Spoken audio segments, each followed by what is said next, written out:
핫플랩 이슈 다이브입니다. 오늘은 세 가지 중요한 이슈를 깊이 있게 살펴보겠습니다. 남아프리카 공화국 요하네스버그에서 역사적인 일이 벌어졌습니다. G20 정상회의가 아프리카 대륙에서 열린 건 이번이 처음입니다. 11월 22일 첫 세션에서 30쪽 분량의 G20 남아공 정상선언이 채택되었습니다. 이 문서에는 앞으로의 개최국 순서가 명시되어 있는데요. 2026년 미국, 2027년 영국, 그리고 2028년 한국입니다. 이 한 줄로 한국은 사실상 2028년 G20 의장국이자 개최국으로 확정되었습니다. 한국에게 이번 결정이 갖는 의미는 상당합니다. 1988년 서울올림픽, 2002년 한일 월드컵, 2010년 서울 G20에 이어 다시 한번 세계의 시선이 한국으로 모이게 됩니다. 더욱이 2028년은 G20 출범 20주년이기도 합니다. 국제적 상징성이 더해지는 시점이죠. 이번 회의의 공식 주제는 연대와 평등, 그리고 지속 가능성이었습니다. 전 세계적인 부채 문제, 기후위기, 불확실한 무역 환경, 디지털 전환이 주요 논의의 중심이었고요. 이재명 대통령은 이번 회의에서 세 가지 메시지를 강하게 밀어붙였습니다. 포용성장, 디지털과 AI의 공공적 활용, 그리고 기후재정 안정입니다. 특히 AI 관련 발언이 주목받았습니다. 대통령은 인공지능을 단순한 기업 경쟁 수단이 아니라 교육, 복지, 행정전 분야에서 사회적 효율성을 높이는 도구로 사용해야 한다고 강조했습니다. 쉽게 말해 AI를 잘 규제하고 공정한 가드레일을 만들면 일자리를 빼앗는 기술이 아니라 오히려 양질의 노무 디지털 직무를 새로 만드는 방향으로 설계할 수 있다는 게 핵심 메시지였습니다. 한국이 2028년 G20 의장국이 되면 어떤 이점이 있을까요?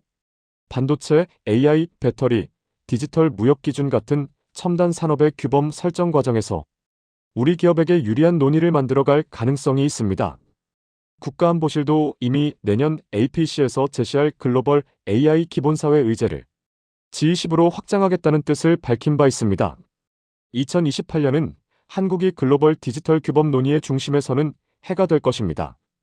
두 번째 이슈입니다. 11월 22일 오후 6시 16분 강원도 양양군 방태산 인근 야산에서 산불이 발생했습니다. 문제는 지형이었습니다. 험하고 접근이 어려운 지역이어서 초기에는 지상인력 중심으로 밤새 진화가 이어졌습니다. 헬기는 일몰 이후에는 띄우기 어렵기 때문입니다. 산림청과 소방은 총력전을 펼쳤습니다.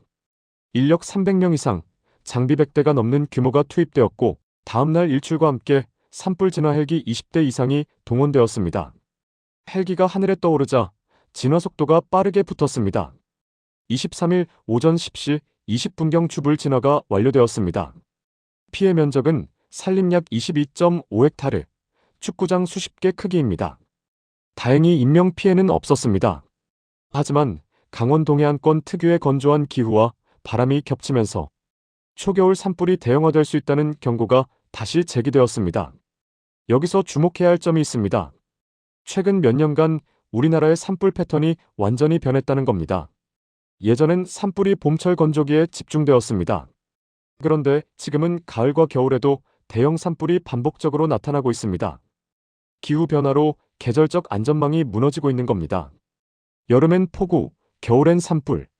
이런 기후 양극화 현상이 점점 뚜렷해지고 있습니다. 또 다른 문제도 있습니다. 밤에는 헬기를 띄울 수 없다는 구조적 한계 때문에 인력 중심 진화가 제한적일 수밖에 없습니다.